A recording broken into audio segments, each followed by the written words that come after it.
노르베르트 레흐레이트너라는 분이 쓴 책이 있습니다. 딸에게 들려주는 작은 지혜라고 하는 책인데요. 거기에 나오는 내용입니다. 방탕한 아들 때문에 무척 상심한 부모가 있었습니다. 하나밖에 없는 아들이라 어릴 때부터 오냐 오냐 하며 그의 요구를 거절한 적이 없었습니다. 이제는 후회를 하며 야단을 치고 훈계를 해봤자 아무 소용이 없었습니다. 도리어 자신의 삶을 간섭하지 말라고 소리칠 뿐이었습니다. 결국 아들의 방망한 삶으로 인해 부모의 부담은 더욱 가중되어 갔고 가세는 점점 기울어져 갔습니다. 아버지는 참다 못해 형님을 찾아갔습니다. 형님, 저희가 부모 노릇을 제대로 하지 못하여 아들 녀석이 엉망이 되었습니다. 우리가 아무리 타이르고 야단쳐도 그저 쇠기의 경일기입니다. 그래도 그 녀석이 어릴 때부터 형님은 잘 따르지 않았습니까? 형님의 말씀이라면 좀 듣지 않을까 싶은데요. 부탁입니다. 아들의 마음을 돌려주세요. 예전에 청명했던 조카의 모습을 떠올리며 숙부는 먼 길을 마다하지 않고 조카를 찾아왔습니다. 숙부는 조카의 모습이 너무나도 많이 변해버린 것을 한눈에 알 수 있었습니다. 그러나 그런 내색 하나 없이 오랜만에 만난 기쁨을 나누며 이런저런 이야기를 들려주었습니다. 조카는 차츰 숙부의 말에 귀를 기울였으며 숙부의 마음에 들고 싶어 했습니다. 다음날 숙부는 길을 떠나려고 나서면서 괴로운 표정을 지으며 허리를 굽히려다가 조카의 어깨를 두드리며 말했습니다. 나도 이제 나이가 많아서 조금만 무리를 해도 이렇게 힘이 드는구나. 미안하지만 내 구둣근 좀 메어주지 않겠니? 조카는 순순히 그의 끈을 메어주고 있었습니다. 그때 숙부는 숨을 가다듬고 말했습니다. 사람은 누구나 세월이 가면 늙고 쇠어지는 법이지. 나처럼 말이야. 그러니 평생토록 두고두고 삶을 의미할 수 있도록 너 자신을 아끼거라. 그리고는 숙부는 길을 떠났습니다. 숙부는 조카에게 한마디의 비난이나 정죄의 말을 하지 않았습니다.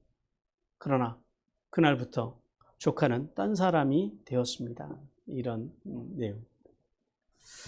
자, 오늘 이제 우리가 이번 주간 이제 한 달 정도 듣게 될 이 그 44장의 말씀은 은잔에 대한 말씀입니다. 은잔을 통해서 형들을 시험하는 두 번째 이야기가 이 44장 속에 그려져 있습니다.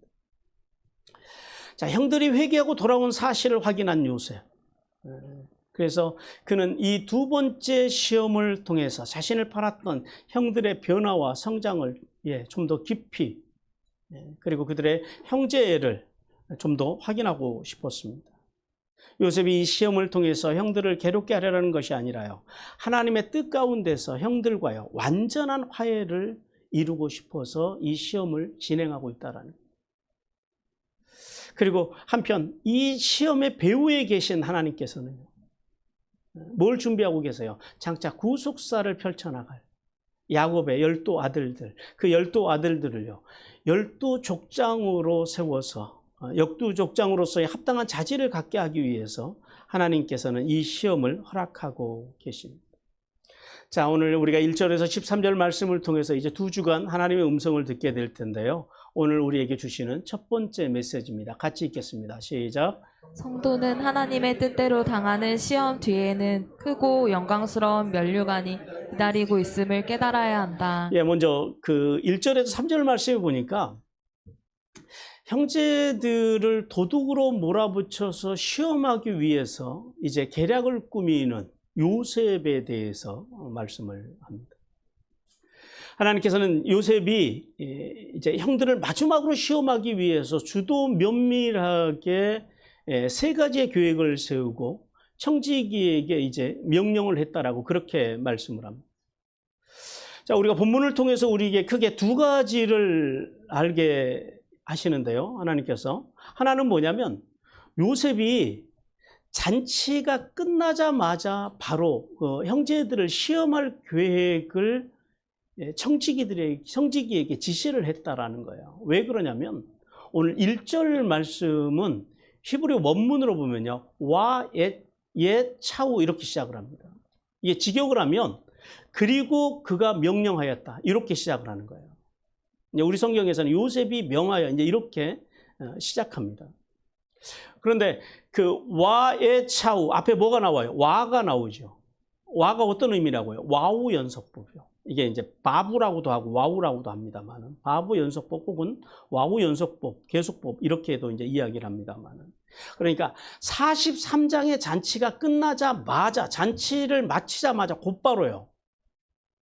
요셉이 청지기를 불러서 이 명령을 했다라는 거예요. 즉 요셉의 형제들이 이제 술에 취해서 잠든 사이에 요셉이요 이 모든 계획을 이루었다라고 하는 그런 말씀입니다. 그리고 또 하나 알게 하시는 것은 이제 요셉이 청지기에게 오늘 본문에 보니까 3가지의 명령을 해요. 전체적으로는 4가지처럼 보입니다만은 3가지인데 첫 번째 명령은 형제들의 자루에다가 곡식을 가득 채우라.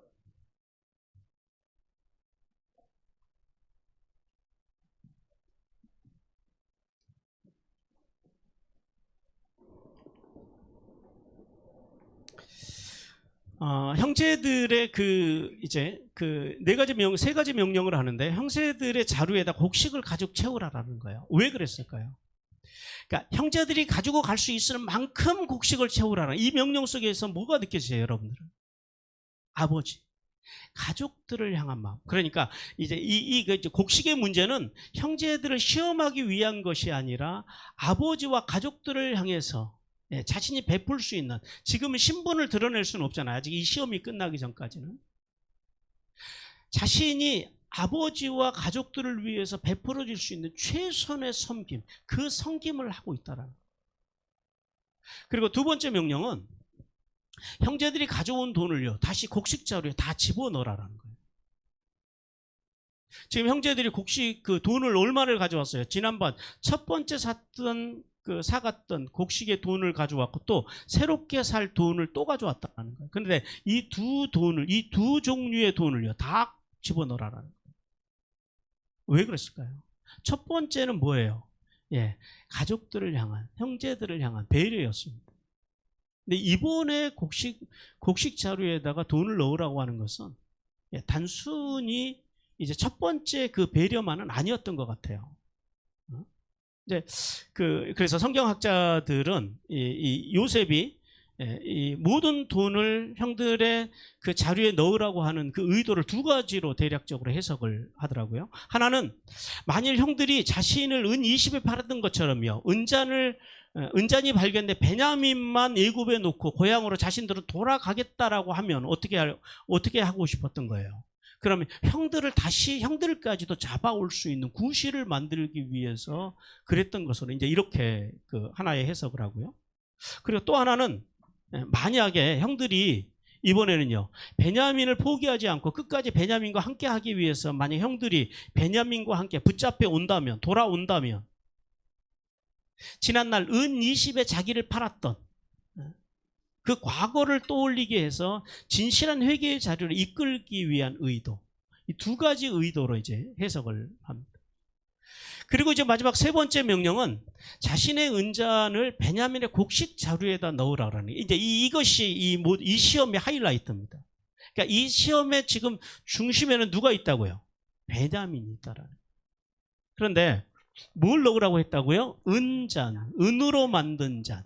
이건 이제 가비아 케셰프라고 합니다. 케셰프가 은이라는 말이고, 이제 잔이라고 하는 단어가 가비아인데, 잔도 이제 여러 가지 종류가 있는데 이 잔은 그냥 잔이 아니에요. 이 가비아라고 하는 잔은 손잡이가 없는, 우리나라로 말하면 마치 사발 같은 그런 잔을 이야기합니다. 그런데 이 잔은, 이 컵은 고대 애굽의 제사장들이 거기다가 물을 부어가지고 점을 칠 때 사용하던 특별한 용도의 잔이라는 거예요. 그러니까 일반적인 잔이 아니다라는 거예요. 희귀한 잔, 특별한 잔이었다라는 거예요. 자, 이런 특별한 은잔을 통해서 베냐민은요, 도둑으로 모는 것은 이제 형제들을요, 극단적인 상황에 몰아서 그들의 반응을 시험하기 위함입니다. 즉 요셉은 22년 전의 사건을 기억하면서요, 베냐민에 대한 형들의 태도를 지금 보고 싶은 거예요. 진짜로 형들이 베냐민을 위하는지, 얼마만큼 변했는지, 그리고 나서 이제 네 번째는 보내는 거예요. 형들을 아침 일찍 깨워가지고 새벽부터 준비를 시켜서 이제 고향으로 돌려보냅니다. 아마도 이 새벽같이 가게 한 데는 좀 더 극적인 그 어떤 효과를 내기 위해서 새벽 일찍 출발하게 한 것이 아니었나 이제 그런 생각도 해봅니다. 왜냐하면 밤사이에 이 형제들이요 많이 흥분이 되어 있죠. 왜 그래요? 예굽의 총리의 환대와 그리고 시므온의 석방 그리고 많은 곡식을 이제 가져가게 된 그 감동과 기쁨을 가지고 새벽 일찍 동이 트기 전에 출발을 했다라는 거예요.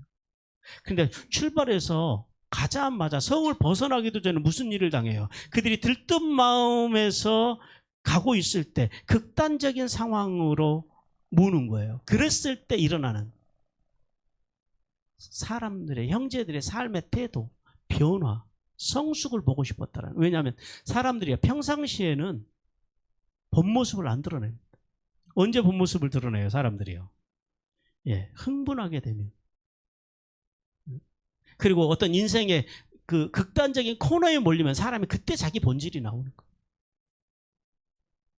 그래서 아마도 요셉이 그것을 보기 위해서 아침 일찍 출발하도록 한 게 아니었을까라는 생각을 해봅니다. 자, 성도 여러분. 하나님께서는 성도들과 베냐민을 도둑으로 그 형제들과 그 이제 베냐민을 도둑으로 몰아가기 위해서 계략을 꾸미는 이 요셉을 통해서 하나님께서는 오늘 우리에게 두 가지를 말씀합니다. 첫 번째 메시지 같이 읽겠습니다. 시작. 성도를 향한 하나님의 시험은 복을 주시기 위함이다. 우리를 향한 하나님의 시험은요 복을 주시기 위함이라는 거예요. 자, 요셉은 형들이 1차로 예굽에 살아왔을 때 그때는 형들을 뭘로 몰았어요? 정탐꾼으로 몰았죠. 그리고 다시 곡식을 살아온 형제들을 얘기해요. 이번에는 베냐민의 그 자루에다가 은잔을 집어넣어서 지금 뭘로 몰아가고 있어요? 도둑으로 몰아가고 있다. 왜요? 왜 지금? 복수하기 위해서요? 아니죠. 뭘 위해서요? 형들의 변화와 성숙을 보고 싶었던 거예요. 자, 우리가 여기서 한 가지 좀 우리가 이제 이 시험이라고 하는 단어 앞에서 한 가지 우리가 좀 알아야 되는 것이 있어요. 하나님께서는 요셉이 형들을 시험하는 것처럼 오늘도 우리를 시험하신다는 사실입니다. 그런데 하나님은요, 우리를 시험하시는데 성경에 보면은 세 가지의 시험에 대해서 말씀을 해요. 시험에는 세 가지 성격을 가지고 이제 우리에게 다가옵니다. 첫 번째 시험은 뭐냐면 영어로요, 테스트예요. 어떤 시험이냐면 학교에서 학생들에게 자신의 학업 수준을 알게 할 목적으로 시험을 보게 하잖아요. 선생님들이 학생 수준을 몰라서 시험을 보게 할까요? 그게 아니죠. 자기가 자기 수준을 알게 하기 위해서. 근데 그게 시험의 주된 목적이죠. 그래서 하나님께서는 우리의 믿음의 수준과 견고함을 알게 하기 위해서 우리에게 때때로 시험을 주신다라는 거예요. 창세기 22장 1절 말씀 같이 읽겠습니다. 시작. 그 일 후에 하나님이 아브라함을 시험하시려고 그를 부르시되 아브라함아 하시니 그가 이르되 내가 여기 있나이다. 여기서 하나님이요 아브라함을 뭐 하시려고 부르셨대요? 시험을. 이게 테스트예요. 아브라함으로 하여금 자신의 어떤 신앙의 견고함을, 신앙의 수준을 알게 하기 위해서 하나님께서 아브라함을 부르셨다라는 거예요. 그 다음에 둘째 시험은 뭐냐면 트라이얼입니다. 트라이얼. 이 트라이얼은 이거는 목적이 있는 시험이에요. 앞에 테스트는 자기가 자기 스스로를 알게 하는 것이 목적이라면 이것은 하나님의 목적입니다. 하나님의 목적을 성취하기 위해서 하나님의 주권 아래서 주시는 훈련이라는 거예요. 훈련으로서의 시험입니다. 마치 이스라엘 백성들을 하나님께서 홍해를 건너시자 그들을 어디에다 집어넣으셨다고요? 광야에다. 그 광야가 뭐라고요? 이게 훈련입니다. 훈련의 과정이라는 거예요. 즉 하나님께서는 우리를 그 훈련 속에다 집어넣으시고 우리의 성품과 형상, 그러니까 하나님의 형상으로 우리를 변화시키기 위해서 주시는 시험이 바로 이 트라이얼입니다. 우리 야고보서 1장 12절 같이 읽겠습니다. 시작. 시험을 참는 자는 복이 있나니 이는 시련을 견디어낸 자가 주께서 자기를 사랑하는 자들에게 약속하신 생명의 면류관을 얻을 것이기 때문이라. 이 야고보서에서 말씀하시는 시험이 바로 트라이얼입니다. 하나님의 형상과 하나님의 성품으로 변화시키기 위해서 훈련의 목적으로 주시는 시험도 있다라는 거예요. 그 다음에 세 번째 시험은 이게 이제 문제인데요. temptation이에요. temptation. 이 temptation은 유혹 혹은 미혹으로도 그렇게 번역이 되어 있고 그런 의미를 가집니다. 즉 무슨 시험이냐면 마귀가 구원받은 성도들을 넘어뜨릴 목적으로 집요하게 주는 시험이 있어요. 유혹. 이걸 temptation이라고 그래요. 근데 뭘 가지고 인간들을 넘어뜨릴까요? 인간의 탐심, 탐욕. 인간의 탐욕을 끊임없이 자극해요. 쉬지 않고 자극해서 인간들을 넘어뜨릴 목적으로 마귀가 인간들에게 이제 다가올 때 쓰는 시험이 바로 이 템테이션입니다. 야고보서 1장 13절에서 15절 같이 읽습니다. 시작. 사람이 시험을 받을 때에 내가 하나님께 시험을 받는다 하지 말지니 하나님은 악에서 시험을 받지도 아니하시고 친히 아무도 시험하지 아니하시느니라.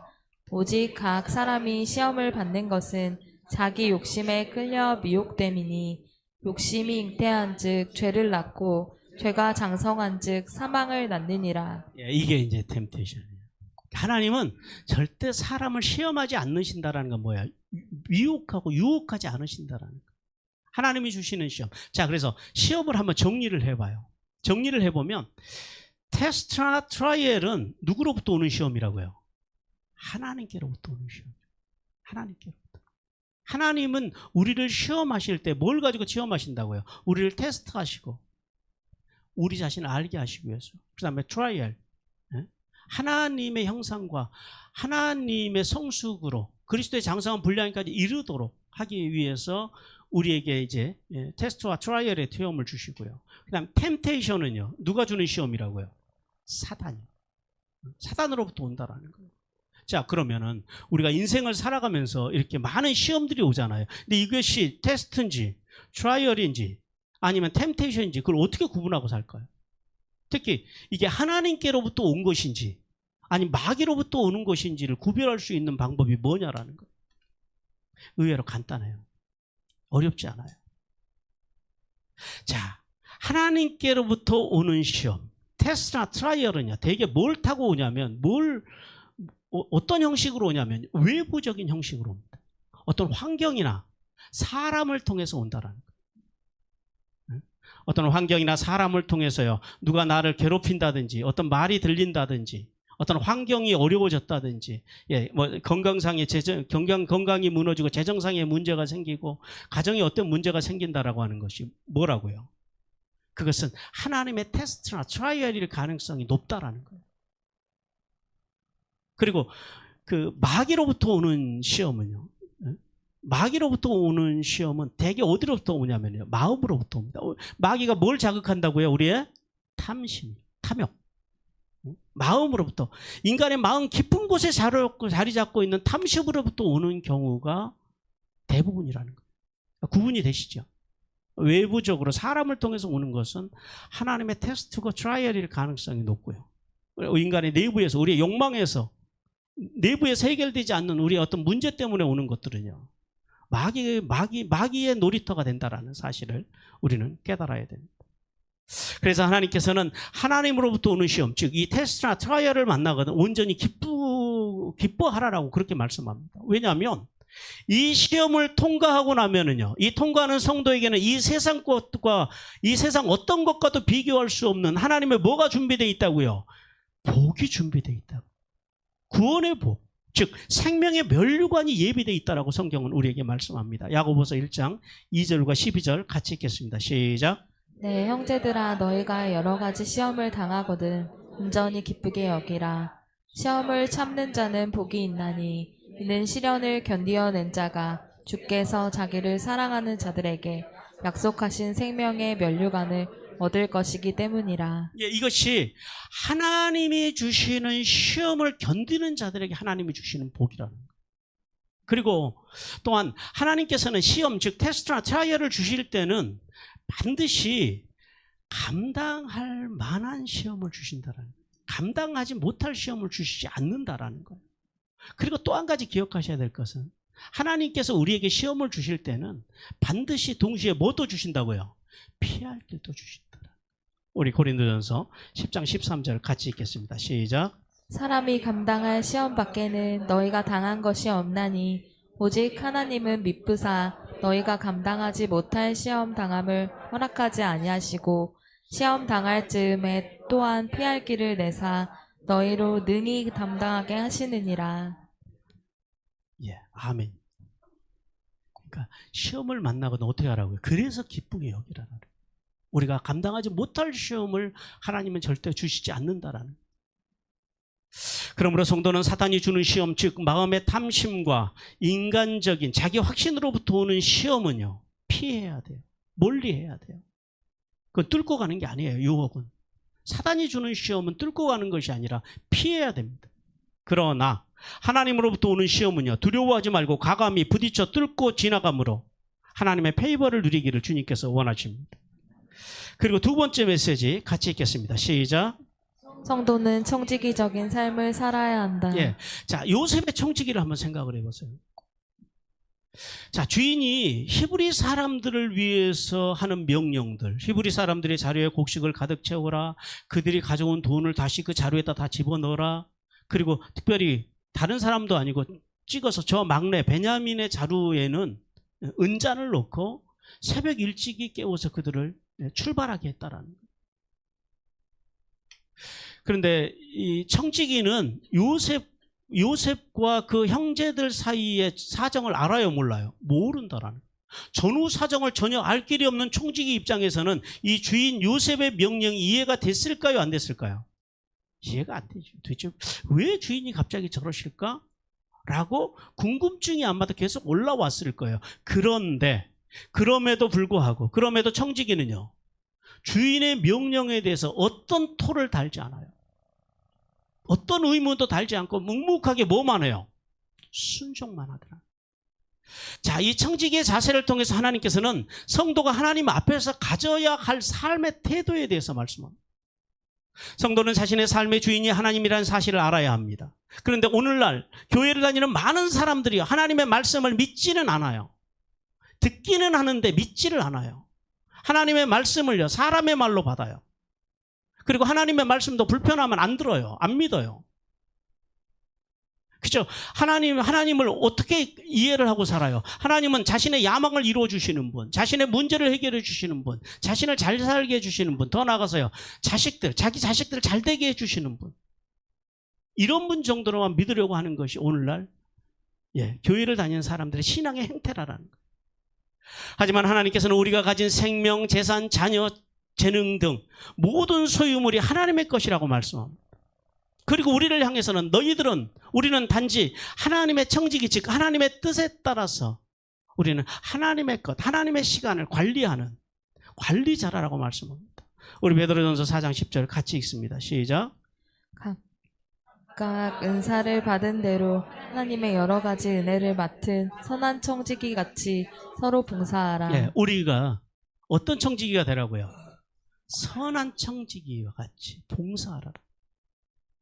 따라서 성도는 하나님의 말씀, 즉 하나님의 뜻 앞에서 요셉의 청지기와 같이 자신을 부인하는 삶, 즉 세례정신으로 자신의 가치와 기준과 주장을 포기하고 오직 하나님의 명령, 하나님의 말씀 앞에서, 명령과 기례 앞에서 뭐라고 대답하는 신앙이요? 예라고 대답할 수 있는 그런 신앙인으로 성장해 가기를 주님께서 원하십니다. 그러므로 성도는 하나님의 말씀 앞에서 자신의 뜻이나 경험을 주장하거나 혹은 변명하는 일을 멈춰요. 그것이 하나님의 말씀이면 어떻게 하라고요? 덮어놓고 순종하려는 삶. 근데 하나님의 말씀에 우리가 100% 순종하는 게 가능해요, 불가능해요? 절대 불가능해요. 그래서 뭘 해보자고요? 발버둥 쳐보자. 하나님의 말씀과 말씀의 뜻 앞에서 순종하고자 발버둥 치는 삶을 살고자 애쓰는 그런 성도들이 되기를 주님께서 원하십니다. 그리고 계속해서 이제 4절과 5절 말씀을 통해서 이제 청지기에게 추격을 명하는 요셉에 대해서 말씀합니다. 하나님께서는 요셉이 형제들을 보내고 그들이 성읍을 벗어나기 전에 청지기에게 뒤를 쫓아가서 왜 총리의 은잔을 훔쳤는지에 대해서 질책하고 그들을 다시 잡아오라라고 명령을 합니다. 자, 본문을 통해서 하나님께서는 우리에게 두 가지를 알게 하십니다. 하나는 요셉의 형들이 왜 선으로 악을 갚느냐고 묻게 했다라는 거예요. 무슨 말이에요? 형들에게 대해서 청지기를 보내서 선과 악의 구도로 질문을 하게 했다라는 거예요. 왜 그랬을까요? 요셉은 청지기에게 형들을 쫓아가서 배은망덕한 자들이라고 추궁하면서 요셉의 자루에서 은잔을 찾아내서 형들을 어떤 구도로 몰고 가라고요? 악과 선의 구도로 몰고 가라라는 거예요.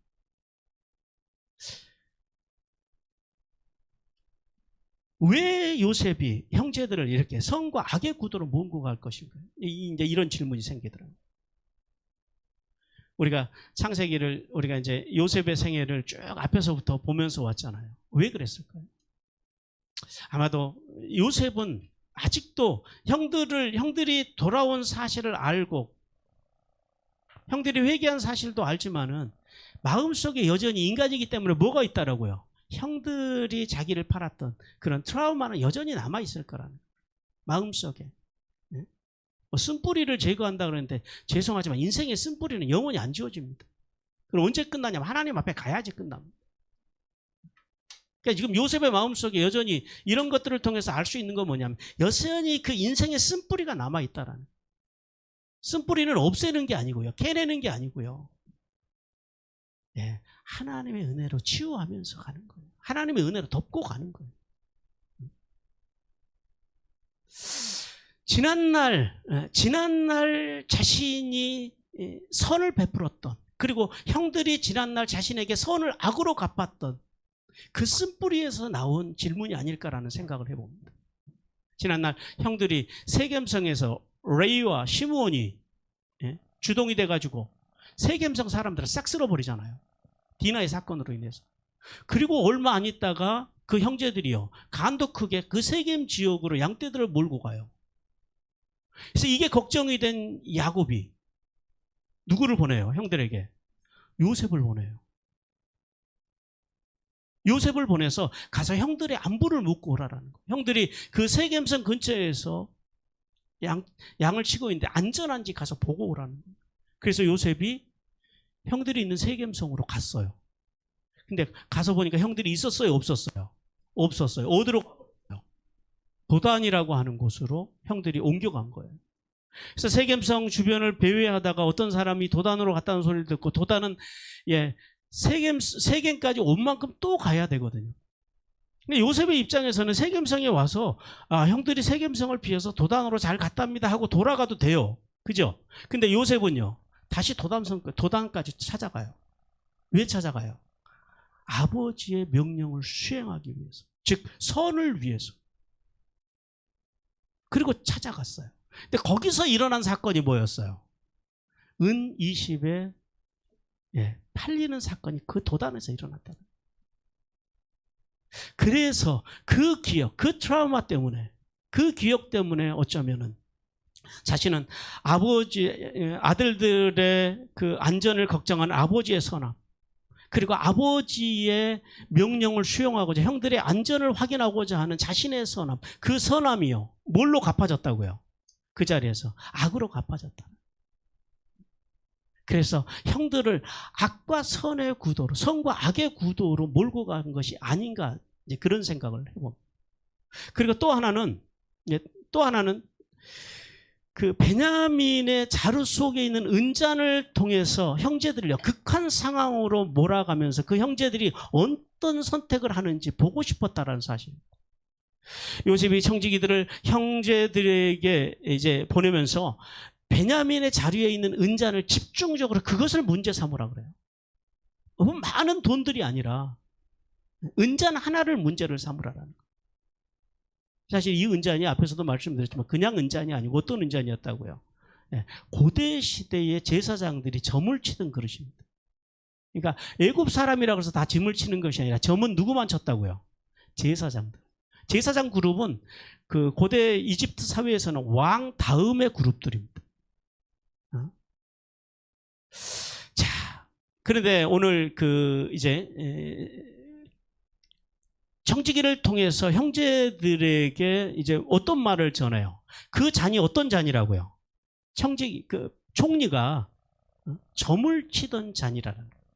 이 말 속에서는 두 가지 의미를 찾아냅니다. 하나는 요셉이 그 당시에 제사장 계층에 속해 있었다라는 거예요. 왜냐하면 당시에는 이 제사장 그룹들만 점을 칠 수 있었다라는 거예요. 그리고 또 한 가지는 왜 요셉이 이 잔을 가지고 점을 쳤다 그래요? 그러면 진짜로 요셉이 점을 쳤을까요? 그것은 뭐 많은 성경학자들이 주석들을 보면은 제 생각도 마찬가지입니다만은 요셉은 점을 치는 사람은 아니었어요. 왜요? 하나님의 신에 감동된 사람. 하나님께서 지혜를 주는 사람이기 때문에 굳이 이게 그 점을 칠 필요가 없는 사람이라는 거예요. 근데 왜 그럼 점 치는 은잔이라고 그렇게 강조를 하고 있느냐라는 거예요. 그것은요, 사태의 심각성입니다. 이 사건이 작은 사건이 아니다라는 거예요. 왜냐하면 그 고대 시대에는 점치는 것, 그다음 우상과 관련된 것을 훔쳤을 경우는 사형죄에 해당됩니다. 우리 창세기 31장 32절 같이 읽겠습니다. 시작. 삼촌의 신을 누구에게서 찾든지 그는 살지 못할 것이요 우리 형제들 앞에서 무엇이든지 외삼촌의 것이 발견되거든 외삼촌에게로 가져가소서 하니 야곱은 라헬이 그것을 도둑질한 줄도 알지 못함이었더라. 예, 당시에는 점치는 도구나 다른 사람의 우상, 그러니까 우상이 옛날에는 아주 각양각색의 우상이 있어요. 개인 우상이 있고 집안 우상이 있고 그 공동체의 우상이 있고 또 뭐 민족의 우상이 있고, 그런데 그 우상, 개인의 우상을 훔치거나 그 다음에 이렇게 그 우상에게 점을 치는 어떤 그런 도구를 훔치는 것은 그 시대에는 사형죄 해결됐다는. 그러니까 그 은잔이 나왔다라고 하는 것은 형들의 입장에서는 지금 요셉이 뭘 당하게 됐다고요? 죽게 되었다라는, 사형을 당하게 된다라는. 그러니까 이게 은잔이 그냥 간단한 그냥 이렇게 은잔 잔 하나 훔치고 이런 문제가 아니죠. 죽고 사는 문제입니다. 성도 여러분, 본문을 통해서 우리에게 이 사실을 통해서 하나님께서 우리에게 주시는 메시지입니다. 같이 읽겠습니다. 시작. 성도는 선을 악으로 갚아서는 안 된다. 네. 여러분, 물론 이 상황이 지금 형제들의 변화된 모습을 마지막으로 시험하기 위한 요셉의 각본을 따른 것이기는 하지만, 그런데요, 요셉이 베냐민의 곡식 자루에 은잔을 몰래 넣어서 청지기를 보내서 형제들에게 어찌하여 선을 악으로 갚느냐라고 하는 이 책망한 사실을 통해서 하나님께서 우리에게 주시는 메시지가 이거라는 거예요. 하나님께서는 성도의 삶이 선, 즉 은혜를 갚으려고 하는 의리 있는 삶이 되어야 한다라고 말씀합니다. 세상에는 선을 악으로 갚는 배은망덕한 인간들이 너무나 많은 것이 현실입니다. 최소한의 인간의 도리를 저버리고 자신의 탐심과 이익을 위해서 공허한 거짓말로 배신하고 선을 악으로 갚는 경우를요, 우리는 주변에서 너무 자주 봅니다. 그러나 하나님께서는 어떠한 경우에도 구원받은 성도는 선을 악으로 갚아서는 안 되며 도리어요, 악조차도 선으로 갚아내라라고 말씀하십니다. 시편 35편에서 다윗이요, 자신이 선을 베풀었음에도 불구하고 자신에게 악을 갚는 자들에 대해서 이렇게 고백을 합니다. 우리 시편 35편 12, 13절 같이 읽겠습니다. 시작. 내게 선을 악으로 갚아 나의 영혼을 외롭게 하나 나는 그들이 병들었을 때에 굵은 베옷을 입으며 금식하여 내 영혼을 괴롭게 하였더니 내 기도가 내 품으로 돌아왔도다. 자, 다윗이 뭐라 그래요? 위기에 빠진 사람들, 나라가 위기에 빠졌을 때 블레셋이 이제 침략해 와서 위기에 빠졌을 때 골리앗과 싸워서 맨몸으로 나가서 물매 하나 들고 나가서 나라를 구한 사람이 다윗입니다. 그런데요, 그런 나라를 구한 다윗을요, 사울은 악으로 다윗을 죽이려고 합니다. 악으로 갚으려고 했다라는. 그리고 또 다윗의 인생 가운데서 배신의 경우가 여러 경우가 있었습니다만 가장 또 대표적인 것 중에 하나가 뭐냐면 십이라고 하는 지역에 거하는 사람들이에요. 십거민이라고 그러는데, 그들이 블레셋의 공격으로, 그러니까 다윗이 도망자 세월을 10년 동안을 살아갈 때에 블레셋의 공격으로 위험에 처한 이 십거민들을요, 자신과 함께한 사람들과 함께 목숨을 걸고 수차례 막아줍니다. 그런데 이 10거민들이 사울에게 아부하기 위해서 다윗이 숨은 곳을 밀고를 해요. 그래서 죽을 뻔합니다. 그런 배신. 지금 다윗은 그러한 배신으로 인해서 자신의 마음이요 슬프고 외로움에 허덕였더라. 여러분, 우리도 그럴 때 있죠. 가장 믿었던 사람, 가까이 했던 사람들의 배신. 그런데 다윗은 이렇게 선을 악으로 갚는 자들의 그런 불행과 고통을 보고 오늘 시편 35편을 보니까 뭐래요? 결코 즐거워하거나 외면하지 않았다라는 거예요. 다윗은 마치 자신의 고통처럼 슬퍼하며 그들을 위해서 기도했다라는 거예요. 그랬더니 그 기도가 어떻게 됐다고요? 슈브. 다시 자신에게로 돌아와서 복이 되었다라고 지금 오늘 시편 35편에서 그렇게 간증하고 있습니다. 요셉과 다윗이 자신들의 선을 악으로 갚은 자들에게 다시 악으로 갚지 않고 선으로 갚아낼 수 있는 이 힘이 어디서 왔을까요? 이게 쉬워요, 어려워요? 절대 쉽지 않죠. 어디서 왔느냐? 첫째는 원수를 갚는 것이 누구에게 있다고요? 이걸 알았다라는. 원수를 갚는 것이 하나님께 있다라는 사실을 요셉도 다윗도 알았다라는 거예요. 우리 로마서 12장 19절 같이 읽습니다. 시작. 내 사랑하는 자들아, 너희가 친히 원수를 갚지 말고 하나님의 진노하심에 맡기라. 기록되었을 때 원수 갚는 것이 내게 있으니 내가 갚으리라고 주께서 말씀하시리니라. 그리고 둘째는 다윗이나 요셉이나 다윗이 알았던 것이 뭐냐면 선을 악으로 갚은 자들이 주는 그러한 자들이 주는 내 인생에 오는 그 고통보다 비교할 수 없는 하나님의 은혜와 형통의 복이 더 크다라는 사실을 알았다는. 우리 창세기 45장 7절 8절 말씀 같이 읽습니다. 시작. 하나님이 큰 구원으로 당신들의 생명을 보존하고 당신들의 후손을 세상에 두시려고 나를 당신들보다 먼저 보내셨나니 그런즉 나를 이리로 보낸 이는 당신들이 아니요 하나님이시라. 하나님이 나를 바로에게 아버지로 삼으시고 그 온 집의 주로 삼으시며 애굽의 온 땅의 통치자로 삼으셨나이다. 이 두 가지 사실. 여러분, 우리가 이것을 깨달아야 돼요. 그러므로 성도는 본질상 진노의 자식으로 죽을 수밖에 없는 우리를 독생자 예수 그리스도의 십자가의 희생으로 구원해 주신 하나님의 그 큰 사랑을 깨달아요. 그 사랑을 깨달을 때 우리 앞에 있는 그런 악의 문제들, 우리를 괴롭히는 인간의 문제들, 그리고 우리를 괴롭게 하는 상황의 문제들, 그 문제를 뛰어넘어서 하나님을 바라볼 때 인생의 문제는요 그렇게 해결되는 거예요. 왜냐하면 죽을 때까지 인생의 문제는요 절대 없어지지 않습니다. 마음속에 있는 상처요 절대 없어지지 않아요. 근데 그것을 없앨 수 있는 방법은 없애지는 것이 아니라 그것에 집중하는 것이 아니라 뭐에 집중하기 시작할 때 그것이 우리 속에서 별것이 아닌 것이 된다고요. 하나님의 선, 하나님을 바라보기 시작할 때, 하나님의 말씀을 믿기 시작할 때 비로소 그것은 그 자리에 늘 있을 거예요. 평생 있을 거예요. 그러나 그것이요 우리 인생에 안 보이기 시작을 합니다. 왜요? 너무 멀리 있거든.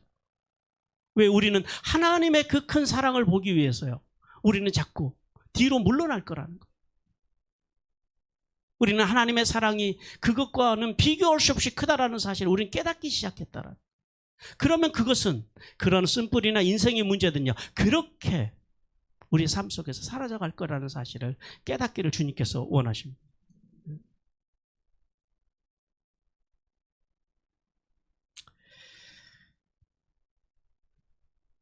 사랑하는 성도 여러분, 우리는 이제 하나님께서는 우리가 이렇게 요셉처럼 다윗처럼 그리스도의 장성한 분량 이렇게 하나님의 사랑을 누리는 예수님의 사랑의 수준까지 성장하고 성숙하기를 원하십니다. 오늘 우리가 당하는 이 시험이 우리는 생각해 봐야 돼요. 오늘 우리 앞에 있는 이 시험이 나의 탐심으로부터 온 것인지 아니면 나의 환경과 삶으로부터 사람으로부터 오는 것인지 마음으로부터 온 것이라면요. 어떻게 해야 된다고요? 마귀로부터 온 것이라는 사실을 빨리 눈치채고 빨리 거기에서 떠나야 됩니다. 그러나 하나님께로부터 오는 시험이라면요. 담대하게 맞이하는 은혜를 받으시기를 주님께서 원하십니다. 그러하면 그 시험을 통과하고 나면은요, 우리가 생각하지도 못한 그가 영광스러운 복, 즉 영생의 복과 함께 하늘에 있으며 땅에 기름진 복이 우리를 위해서 예비되어 있음을 깨닫기를 주님께서 원하십니다. 그리고 우리는요, 절대 선을 악으로 갚는 의리 없는 인간들이 되어서는 안 됩니다. 우리는 넘어서요, 선을 선으로 갚아낼 줄 알고, 더 나아가서 요셉과 다윗처럼요, 악조차도 악하게 구는 사람들이나 그리고 그런 환경들조차도 선으로 갚아낼 수 있는 신앙의 수준까지 올라가기 위해서 발버둥치는 인격 신앙인으로 성장해 가기를 주님께서 간절히 원하십니다.